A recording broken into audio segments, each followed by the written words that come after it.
Hello everybody, my name is Pravus. Let's try Secret Government, a new grand strategy game developed by GameTrek where you control the world from the shadows.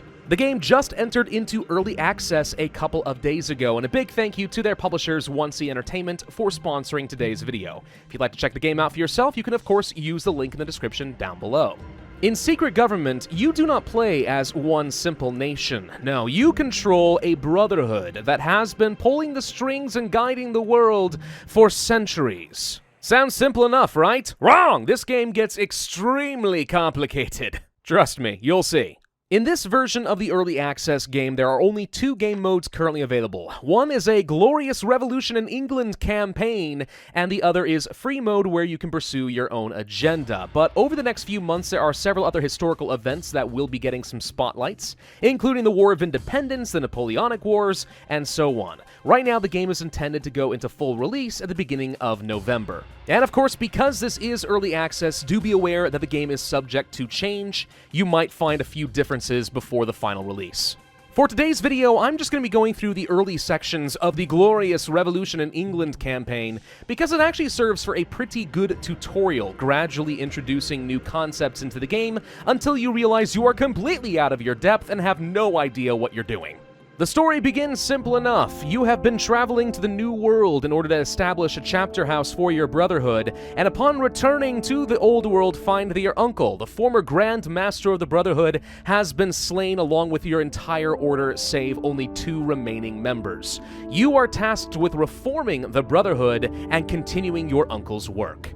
Exactly what that goal is somewhat nebulous. You'll kind of get to decide that as you go. And along the way, we do get to establish some of the beliefs of our order. For example, authoritarianism versus economic freedom versus militarism, etc., etc.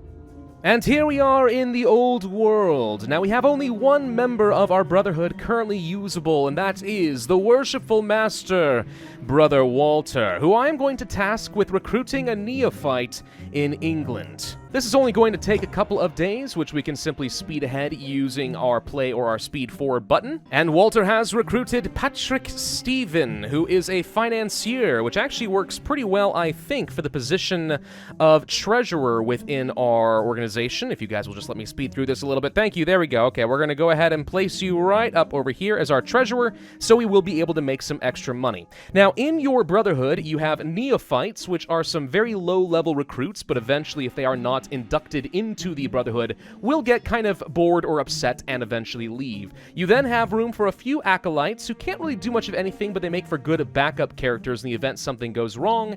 And then you have 6 main members of your inner circle, each with their own special jobs, which give different perks to the Brotherhood depending on their skill level.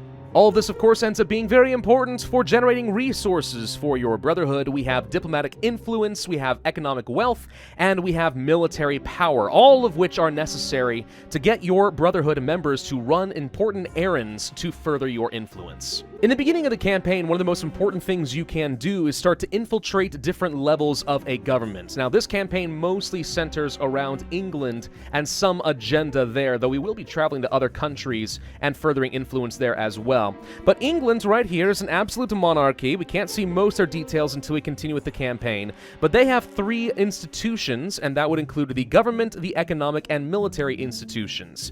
Infiltrating each of these becomes extremely important. To do so, I'm going to click on Brother Walter right over here. I'm going to go to Country Institutions, and I'm going to infiltrate the economic institution. You can see this costs some resources in order to do so, and the level of our infiltration will grow from 0 to 1. Be wary, though. As you conduct errands with your Brotherhood members, you are going to be exposing them to the governments, which is very dangerous for them. Under each character, you have this little number right here representing their secrecy. As they perform errands, you can see that this secrecy will be going down. It does regenerate over time if they are not doing anything, as they go back and retrace their steps and cover up their activities. So don't use them too frequently, or else you might find them exposed and arrested by the government. Along similar lines, as you conduct your errands, you will find that the awareness of that government, of your activities, increases as well. If this gets too high, the government will take action against you, because it turns out kings don't like realizing that they're being puppeted. For now, I have both Walter and Patrick infiltrating the economic and the administrative institutions of England, so if we simply wait for a couple of days, we will find that our infiltration level has grown. The reason you want to infiltrate these institutions has several different purposes, but perhaps one of the most important ones is the ability to exploit that institution. Because we have infiltrated the economic institution, I can now have Patrick go and exploit it, and this will take a few days, but the longer we spend exploiting, the more wealth we can siphon out of England to fund the Brotherhood. Just be wary, the more we are doing this, the more we are increasing the awareness and reducing secrecy, so it gets increasingly dangerous. Which is actually what the game is trying to warn me about right now. It's saying, oh no, the awareness is too high. You need to stop what you're doing with one of these guys. Cancel the activity, and that's fine, we can do that. Also, there is this here about public order, which increases the difficulty of completing errands. A very lawful society is difficult to corrupt. So we could try to reduce this public order in order to make our activities easier. However, of course, by doing so, we are risking, widespread riots and revolution. I mean, if that's our goal, hey, so much the better. But if it's not, well, you gotta be careful. The game does then introduce objectives to you, and we can see that we have to infiltrate every institution of England to level 1, which we have done, recruit 2 more neophytes and give them titles in our inner circle, and then establish a lodge in England. Now, this is something special that we can do. If we go up to the Brotherhood actions and establish a lodge, it costs a lot of resources, but it will also be passively generating resources for us depending on our level of infiltration of the government. Very important for us to do, but it's going to take a bit more infiltration for us to make that feasible. So instead, I'm going to take Brother Walter and move him into France, which you can see does take some influence and some wealth to accomplish. I'm also going to go ahead and take Patrick and send them to, let's say, the Netherlands. I want to spend some time amongst the Dutch and recruit some neophytes from amongst them as well. Now, recruiting extra neophytes of different nationalities actually becomes very important. The French are far more suspicious if an Englishman comes along and tries to corrupt all of them, whereas they are far more trusting of their own brethren. So it actually behooves you to have a good diversity of cultures in your inner circle.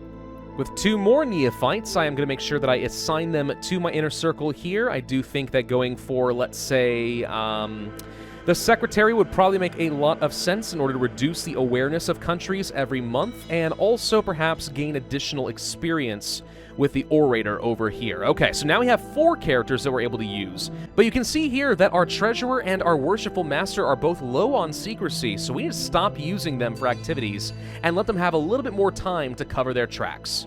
Couple other things to note about your characters. They do have a health value, which can go down if they are wounded from other enemy brotherhoods, or perhaps if they contract some form of disease. And also they have a loyalty value. You can see that my orator here is actually very disloyal. Highly likely that at some point he's just going to outright abandon me or betray me to a rival brotherhood. Could happen, we'll keep an eye on it. As far as I'm aware, there's no good way to increase loyalty, but there might be, and I'm just not familiar. Now I'm just going to spend a few months infiltrating the institutions of England, France, and the Netherlands, so I can exploit them for as many resources as possible and then build that lodge. Whenever my characters have basically 100 secrecy and there's no awareness in a nation, we should always be doing something. Otherwise, it's wasted opportunity cost. This does snowball a little bit over time. The more we have infiltrated a particular institution, the more value we gain from a single exploitation action. So it's worth spending a bit of time to get to at least level 3 in the main countries you plan on operating in. Oh, Brother Martin has already left. Well, that was way earlier than I was expecting. Okay, I guess we'll go recruit a new one. Of course, it does become more and more difficult and costly to infiltrate higher levels of government, so do be aware that every time we increase this rank, we are going to be spending more resources to get to the next level, probably greatly increasing our awareness and reducing secrecy, so always keep an eye on that. Now that we've reached level 3 in all categories with England and we have a fair bank to work with, I'm going to go ahead and have Walter establish our first lodge, which you can see costs a fair bit, but it does give us some extra intelligence in the region. It's a little bit easier to perform errands, and we will get some free resources every day. Uh-oh, something weird just happened, though. I sent Patrick down to Brandenburg to recruit and apparently has been captured by another hidden brotherhood. We've got competition. I don't like that. Could be that my low secrecy level for that character made them vulnerable. There are a couple of things we can do to try and reduce the awareness of another country and to increase our own secrecy value. Walter, for example, can now go to Brotherhood and hide signs of activity, which spends resources to reduce the awareness by 15 right away. Or we can spend some resources hiding from the world, a little bit of wealth every day, but the secrecy does go up. Oh dear, it appears one of my brothers is also being wounded in Austria, so there's an enemy brotherhood that is set up in both Brandenburg and Austria. That is highly unfortunate. Now we've unlocked some map modes. This could be helpful. So we have a new quest, and that is to solve the religious schism in some way in Europe, either by supporting Austria and the Catholics to go and crush the Protestants and help unify the region, or to help Brandenburg prepare a defense in order to ensure a stalemate between the two. We can take a look at the religious map mode right here to kind of see how this is all going to work. Now, if you go to objectives, there actually are two different ways we could accomplish this. If you click on the quest, and then up over here, you can see we have two completely different objectives, depending on what we want to accomplish. And this is where we need to go to our Brotherhood and see kind of what we believe. Right now, I have focused a bit on civil rights, militarism, and economic freedom. There's also authoritarianism, pacifism, and economic equality. If we go to our quest, we can see that, for example, by establishing a lodge in Brandenburg and a defense plan, that will move us toward more authoritarianism, whereas if we were to focus on one faith with Austria, that moves... Oh, I'm sorry, not authoritarianism. This moves toward militarism. There we go. Pacifism versus militarism. So assisting Austria would be ideal for me. However, if there is another Brotherhood operating in Austria, that might get a little tough. This is where the Brotherhood combat system starts to play a bit of a role. If I were to take this brother right here, for example, we could go for intelligence, counteractions against another Brotherhood, and even eventually try to capture them and hold interrogations, etc., etc. For now, I'm going to search for signs of enemy activity and see if we can discover another Brotherhood, but this is going to put me very exposed in Austria, so I need to be cautious. And sure enough, there is an enemy brother here, and an enemy lodge, which you'd be careful about. Okay. I've never really mastered this system, but ideally what we'd like to do is spy on this brother, find out what their activities are, and when their secrecy is low, engage in some sort of combat. Now, if I take a look at this brother right here, we can see some counteractions. We could organize an assassination, which is effectively a kind of duel. And I think the way that this works is, yes, whoever has the less secrecy is going to be wounded. In a draw, they are both wounded. Alternatively, we could organize a kidnapping, which again compares their secrecy levels in order to try and capture the agent. Now, something we could probably do to try and make that a little bit easier is to go for exposing of the enemy secrecy right here, and we could reduce that by 50%, trying to stack that up with an immediate attack afterwards. And that might be a good way of capturing the agent so they stop acting against me. However, because there's an enemy lodge here, they are keenly aware of my actions. They get some free intelligence. So I'm at a disadvantage.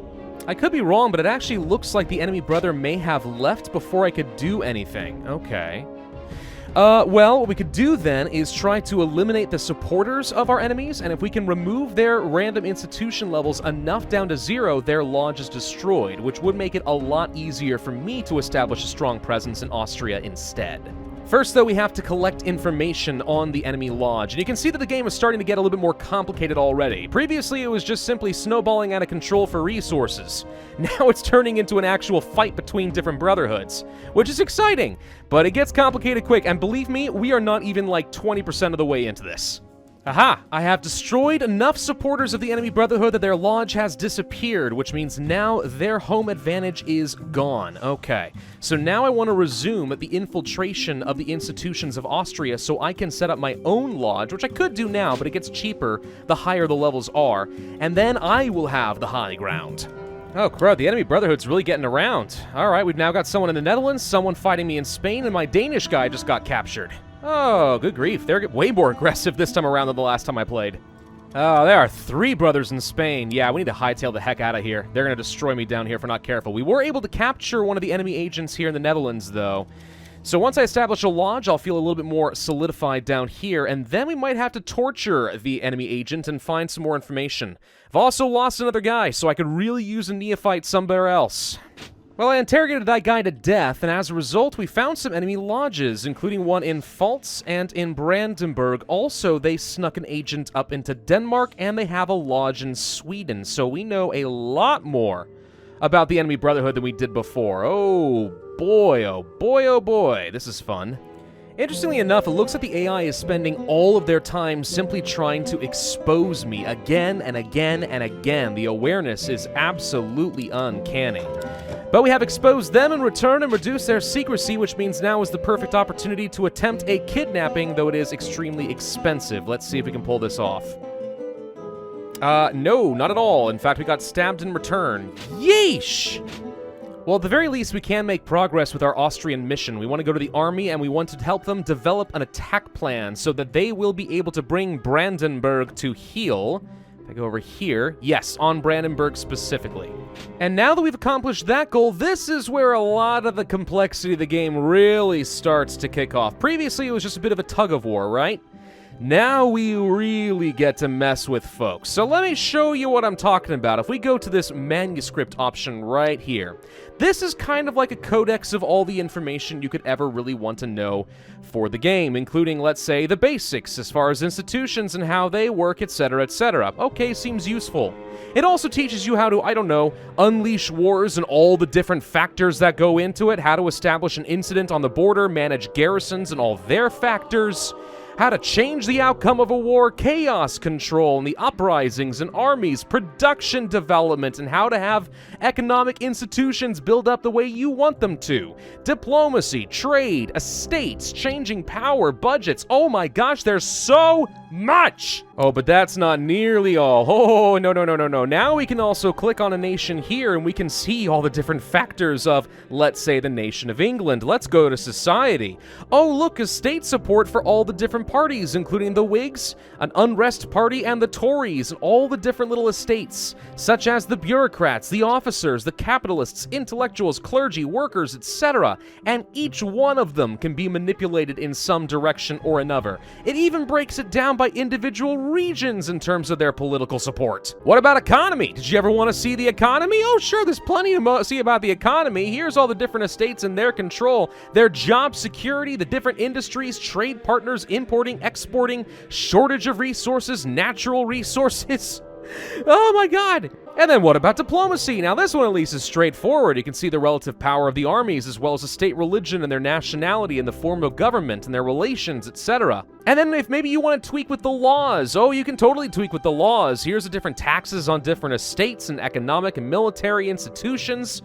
Then you can see the mobilization levels, army garrison levels, trade laws, other special social laws that you have to unlock. Oh god, there's just so much to see and do. What if we then click on Brother Walter here? Hey, look, lots of other options. What about the estates? Oh, look at all the things you can do to the estates. Tax increases, allowances, set your trends for social life, lobby for laws on privileges to the nobility, religious issues, etc. What about the population? Oh, sure, we can cause an epidemic. That's a thing we can do. What about emigration or immigration? Sure, why not? There's also production laws. We can also mess with law and order and inform the police about troublemakers or persuade the ruler to strengthen the garrisons. What about the different political parties? Would you like to have strikes, assassination attempts, maybe form your own new party that has ideologies you prefer? Seriously, it just goes on and on and on. There are so many buttons you can push, it's ridiculous. Now, this would be unbelievably overwhelming, and it kind of is if it weren't for at least an objective system that we can use. If we go to Brotherhood Management right here, we can take a look at our development pathways right here. Now, we were just working on a unity path, and that's what ultimately got me going as far as the quest between Brandenburg or in Austria. This will continue, of course, and we can eventually move on to more Brotherhood quests, prosperity quests, enlightenment quests, and so on, getting further and further down the tree and unlocking new perks for the Brotherhood. Let's take a look at, let's say, prosperity. To get an idea here, if we find the estate of intellectuals in the economics window for England specifically, make them content, and then increase the size of the intellectual party or estate in England, we would be able to complete this objective and get 15 points to each institution, making England stronger. Or we could instead try to make the capitalists happy, and considering how strong they are right now, actually, this kind of works well for me. Let me just go find the capitalists over here in the Society tab. There they are, and we want to click on the capitalists right here. There they are, and we can see all the different little ideologies and policies that they like. Oh, lordy. So much information, but this should automatically finish up that mission. What about the Enlightenment? We can have rulers over crowds and try to assassinate the leader of whoever's leading the unrest in England and try to make sure it is nice and stable. Or we could create our own new party in England. These are all things we could do whether I want to go down an authoritarian or civil liberties route. One final thing that is worth looking at with the game here is we can actually take a look at the research tab. Now, as time has gone on, we have gained additional understanding of diplomatic, economic, and militaristic matters. And these are kind of like your tech points. We could spend these to unlock some additional modifiers and benefits. For example, mercantilism. Spend 10 of each, and then we'll be able to increase a country's revenue by 10% by encouraging them to change their trade laws to a mercantilist focus. But it does reduce the desired level of development by 10 for all estates. We could also focus on equality, or perhaps my personal favorite, imperialism, which unlocks a whole new modifier as far as spheres of influence for great powers. I'm going to go ahead and research that one. If we wanted to try and turn Britain into a great power and then get a sphere of influence and get all the small nations working for them, we can make them into a giant empire. Seriously, I'm not even kidding. The sky is the freaking limit. There are so many things you can do to try and manipulate this game. I mean, good God. If I can go to Austria and go to the economics and go to, let's say, the peasants class and see exactly what their consumption needs are and how we can try to manipulate, for example, a complete lack of basic clothing and food so we can cause a peasant revolt in Austria, start a revolution, and overthrow the absolute monarchy of Austria and try to form a new democracy. We can do things like that. There's so much to do in this game, and I don't have any clue how to do all of it, but it is really fascinating. This is not for the faint of heart. And on that note, I think that's actually a really good place to end this video, with you completely overwhelmed, just like me. Oh man, it really is bonkers just how much you actually can manipulate the world, and all the complexities that come with it. If this is a game that would interest you and you want to try your hand at it, well then I would recommend you take a look at the link in the description down below to get a link to the Steam store page. Thank you all very much for watching. I hope that you enjoyed. If so, then I would ask you to hit that like button, leave a comment, subscribe, and hit that notify bell. And I will see you guys next time.